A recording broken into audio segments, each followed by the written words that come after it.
Archie. Come here. See, boys and girls, Georgia fans, Tennessee fans, that's a real dog right there.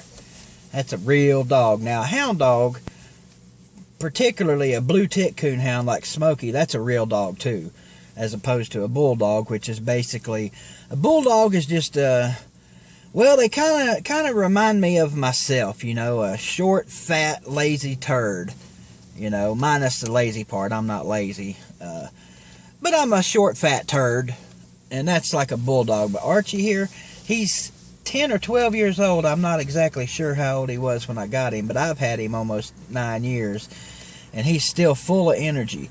And in human years, he's about 70-some years old. Yeah, he's 70-some years old. And that's about how long it's been since Georgia did anything relevant. Well, okay, so they got their national championship in 80. That was pretty good. And they beat us, you know, 11 out of the last 16 times. That's pretty good. You know, they've done all right. So, you know, I'm just sitting here right now hoping this cop ain't gonna fuck with me for parking the wrong way parallel on the side of the street. He ain't gonna fuck with me. Good, because I had another cop tell me it was alright. Anywho,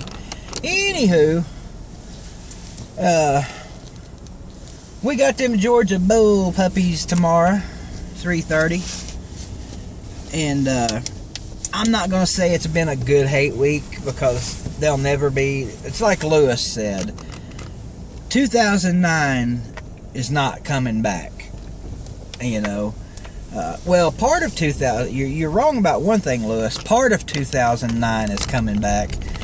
If you'll remember, Georgia fans, the Lane Kiffin-led Tennessee Volunteers beat the, pardon the pun, dog shit out of you guys. That part of 2009 is coming back, because down there betwixt them bushes, it's gonna get ugly Saturday. This is the weekend that Tennessee will put it all together for 4 quarters. Now, we may not score 80 points on you guys. That's a little far-fetched. Let me do my Magnum impression.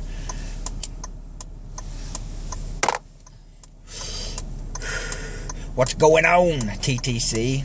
Well, you know, Magnum could do his own impression of himself if he was here making videos. I'm sure he's got some excuse why he's not making Georgia videos this year. That's okay. He's got time to make his little Wayne Simmons videos. But anyway, back to the game. You know, Uncle Lou hasn't talked a lick, really, of good football this week. But, you know, it's like he said.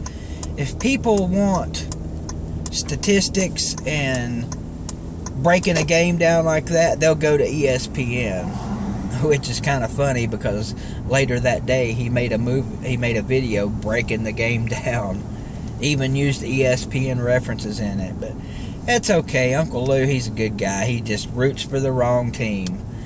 As far as the game goes, yeah, you know, I've heard it all about Josh Dobbs. He can't pass, he can't do this, he can't do that. The dude's a winner. Alright, he is about as even-keeled a football player as you will find. He never gets too high, he never gets too low. He's just straight as an arrow, even-keeled.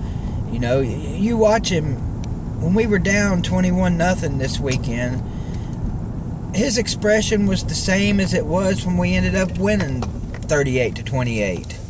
Could have been 68-20. The dude's just even keel. Also, I heard someone, I'm not going to mention names, but someone said that Jalen Hurd and Alvin Kamara, hey Vern Lundquist, I know you're watching, Vern, it's Kamara, not Kamara. Just think of a Camaro, because that's kind of how Alvin runs, about as fast as a Camaro. Alvin fucking Mara. Anyway, said Alvin Kamara and Jalen Hurd were no good. Man, get out of here. Jalen Hurd is a bulldozer with speed. And Alvin Kamara is, well, he kind of reminds me, and good God, I hate to use this guy. I'm not going to use him as a reference because he's an old former Georgia running back, and I don't want to give Georgia fans any kind of big head more than they've already delusionarily got.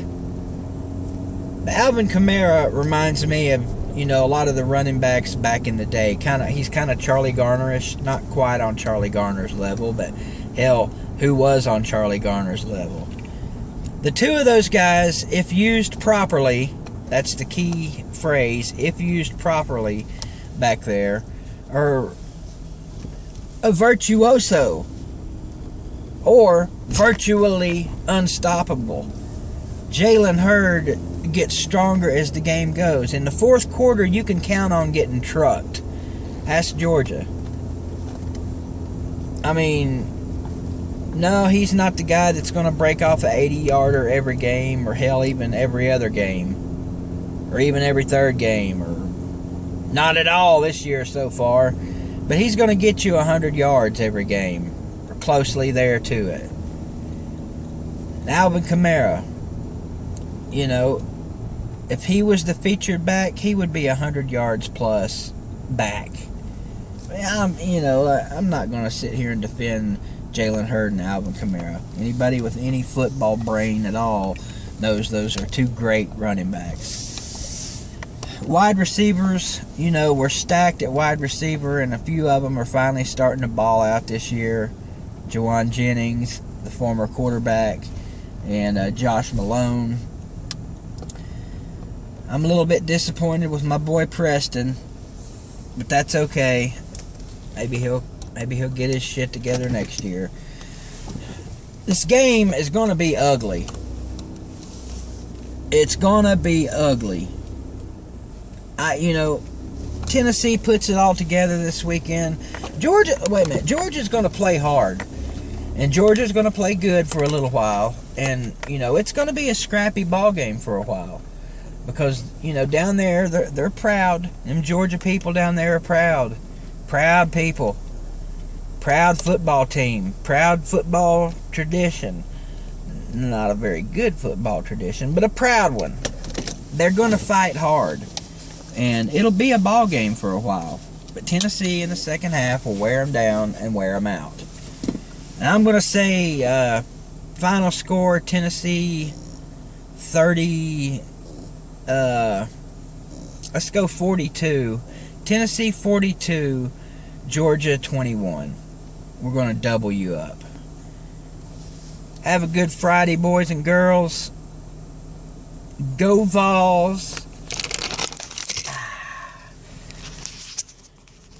And screw y'all's shitty ass.